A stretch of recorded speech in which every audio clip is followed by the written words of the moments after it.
Welcome back to Tech Tuesday. Okay, so today is the first part of the blue shift thing. So this is a question that I get a lot about, mostly with airbrushing, although it does happen across the board.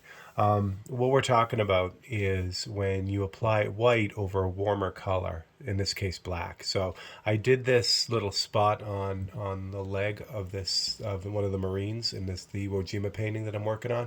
I'm going to cover that. It's going to be black in the end anyway, so I figured I'd just hit it with some white just to kind of do the demo.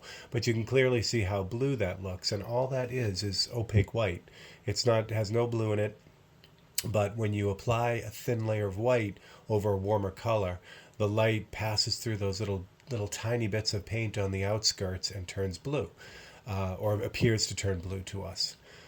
So the way that I usually deal with it is kind of after the fact. I'll retint that spot to make it back to what it should be, meaning, like a warmer white, like the white you see like across the other Marines here. That looks more white than that, and it's the same white.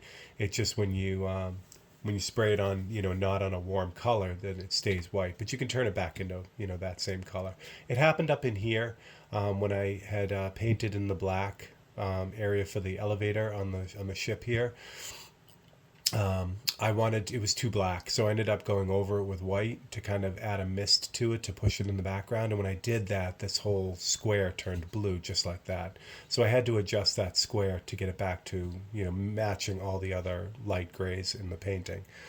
So there are a number of ways to attack this. You can add colors to your white. You can do all kinds of different things. I'll just show you the way I like to do it. The way I do it, I can adjust on the fly. It's not a universal fix. You can kind of shift it around and use it where you need it. So that's why I like it so much. So it's pretty simple. What's happening is you have blue, and you want to cancel that blue. So in order to do that, you have to use an opposite color on the color wheel. So if you have a small color wheel, it really helps. So if you look at the painting, this painting has kind of a warm brownish feel to it. So when I added the white to it, when I shifted blue, I need to get back to that warmish brown feeling. So there are two colors that I generally use to do this, depending on the situation. So first one is Detailed Burnt Umber, which is 0069, and these are wicked colors. And again, you could use, if you're applying this to another brand of paint, it's basically like a warm orangey brown. So burnt umber is a great color for that. And the other one I use a lot, probably 80% of the time, is Wicked Red Oxide. This is the color I generally use to do this because red oxide has much more orange to it. So it really works very quickly. So that's 0012, and that is Wicked Red Oxide. This is my go-to orange across the line. I just love it. It looks brown in the bottle, but it sprays out to a very rusty, warm brown. I mean orange. All right, and I'll put links, or I'll put a description in the description below. What I do is I mix them down. I don't mix a lot of this. I'd rather have less of it on hand and run out of it and have to remix more. You can see how it separates. It's not designed to be this thin, so it does separate out pretty quick. So I don't mix up a lot of it, maybe about 10 cc's of it. And I have one for each. So this is burnt umber, and I just have blue shifter because I know it's really thin. And the way that the formula works for this is 1 part paint to 5 parts UVLS gloss clear to 20 parts of reducer. So the only variable is this guy right here. I would add more to this if I was using a bigger brush, a larger nozzled brush. But for the brush that I use to do this, 5 drops or 5 parts really does the trick. But you can adjust that scale. What you really want is just a watered down version of that paint. The 40-50 adds a little bit of strength to it again.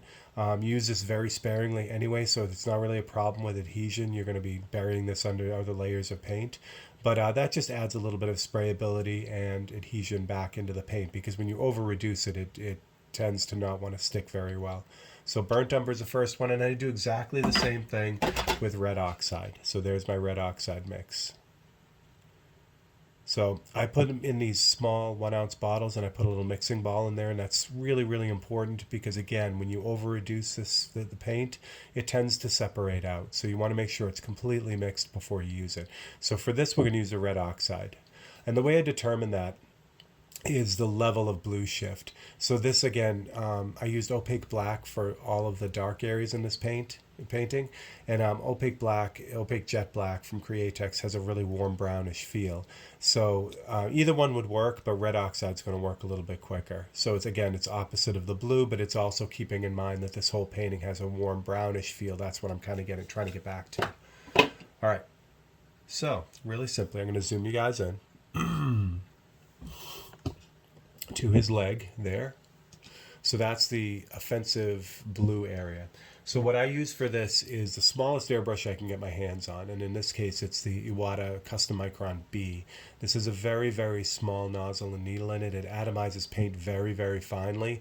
Regardless of the brand, that's what you want to do this, because we're going to be putting this paint on in an almost imperceptibly thin layer. So you really want something that atomizes the paint extremely well and with a whole ton of control. It's difficult to do this with a big airbrush because the droplets are bigger. It doesn't have the same effect. Choose the smallest airbrush you have. And again, this is where adjusting the 40-50 really comes into play. If I was doing this with, the Micron, the C, will perform the same way with that mix, but if I was using, say, the 0.3 millimeter HPC, which has just a straight up 0.3 nozzle, which is a bigger nozzle, I might add a little bit more 40-50 to it just to give the paint better sprayability. Because you don't want this coming out in drops. You also don't want it flooding out either. So in a really super thin, like 20-1, it'll flood out in this brush. So you need to slow that down a little bit by bumping up the viscosity. And I want to bump up the viscosity in a transparent way. So that's why it's the 40-50. So just a little note as you're trying this. Bigger brushes need a little bit more of that 40-50. Okay. So get you back in. So what I'm going to do is I'm going to add a little bit of this after I shake it up. I'm going to add some of this blue shifter, the red oxide shifter. And again, you got to make sure this is really, really mixed up well. I'll mix it every single time I use it, even if I'm using it within the same painting. Like I'll be using it, then 5 minutes later I'll use it again. I'll shake the bottle again. Again, I really want to make sure that stays nice and mixed up. Sorry about that. Wrecking the place. So it is really, really thin. And you can see how orange it is in the cup. It really works well. So test it out on the side. Make sure it's flowing. And so what I'm going to do is the blue shift happens mostly around the edges where the paint is the thinnest. So that's what I'm going to concentrate on. You don't want to hose the whole thing down, because if you do, the center part where it's the brightest, the whitest, will actually turn orange, and you don't want that. Again, we're just looking to spray as much of this shifter color as there is shift in the paint. And trust me, it looks like there's a lot of blue in there. There is not. It takes very little of this to really kind of cancel that out. So I'm going to really lightly and start on the outside edge. And I mean really lightly. There's a painting technique that I use a lot, and I call it wet painting. I'm actually looking at it at an angle. I'm not looking at the application of paint. The color hitting the surface. I'm actually looking at an angle so I can see the reflection of the paint, the wet paint on the surface. So I mean, it's just barely putting it on. I could just see that wetness start to appear from the airbrush, and then I move it around. So if I were to look straight at it and try this, I wouldn't be able to see the paint. I wouldn't be able to see the change. So by kind of looking at where the wet paint is, you can really, really control this very, very well. So I want to start around the outside edge. Again, looking at that angle so I can see where the paint is coming out, and it's coming out so lightly. It's amazing. But that's really what I want. I don't want to hammer this thing. I want to stop and take a look as I'm spraying this to see how it's coming along. So I'll spray a little bit and then stop. And as I do this, you'll notice that the blue is starting to go away. So as I get the outside edge done, then I can start working on the brighter middle part. But I want to be really, really careful here. Because if I put too much of this on, it'll turn orange. It really will. This stuff the paint is great. It will eventually cover even at 20-1. So you don't want that. You don't want a big orange spot. So as I'm kind of creeping up on it, again, really light layers, as I'm creeping up on it, I get to a point where now it's not blue anymore and it matches the other grays in the painting. And that's it. That's as easy as it is. I say it's easy, but it takes a little bit of practice. Again, what I'll do here is I'll move the painting.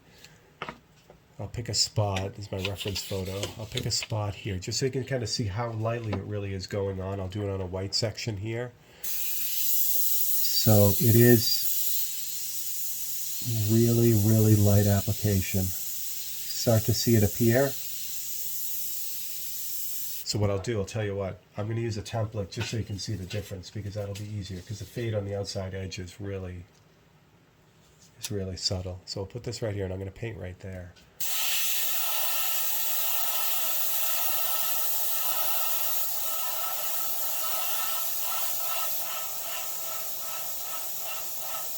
Okay, so now when I draw the template away, and I'll tilt it a little bit so you can see it, you can see how lightly that application of paint is applied, but that's what you need. And this is why this doesn't, here we go, zoom out a little bit. This is why this technique really doesn't work with a big, heavy, like large volume airbrush.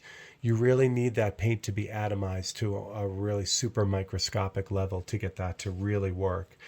Because again, we're kind of just shifting it very, very slightly. We're not painting it in essence, we're not covering it.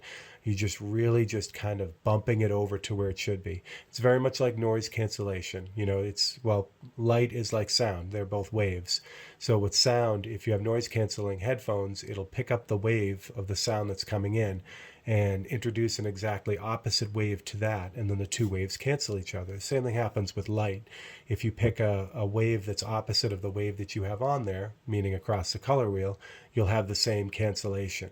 And that's what we're looking for. So you see how that just kind of blends in. Now I'm going to go and paint that black because it's black and it's not really there. But for the purposes of demonstration, that worked out really well.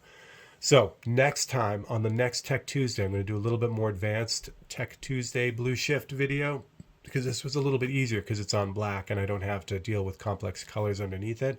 But I'll show you what happens, like especially on skin tone, and how I would fix something like that. It's a little bit more involved because we have multiple colors kind of playing with each other. But I'll give you the rundown on how I kind of attack that. It's very similar to this, yeah, it'll hopefully give you a little bit of insight on how I do it, and maybe it'll help you out. You know, again, there's so many ways to tackle this problem, and you should know all of them. You know, so as you're looking, just look up your other Blue Shift solutions and try them all, because it's nice having a full toolbox of all the different types of methods of fixing this, so you can get through anything. All right, so that's what we got. All right, so for Steve Leahy and Tech Tuesday, if you liked and enjoy this, please subscribe and join and share it. It means the world to me, and it helps me keep going with these. So if you have any ideas for a Tech Tuesday, please let me know. Just you can write in the comments or send me a message, and we will get it on the list of problems to solve. All right, I will talk to you guys next time. Thanks a lot.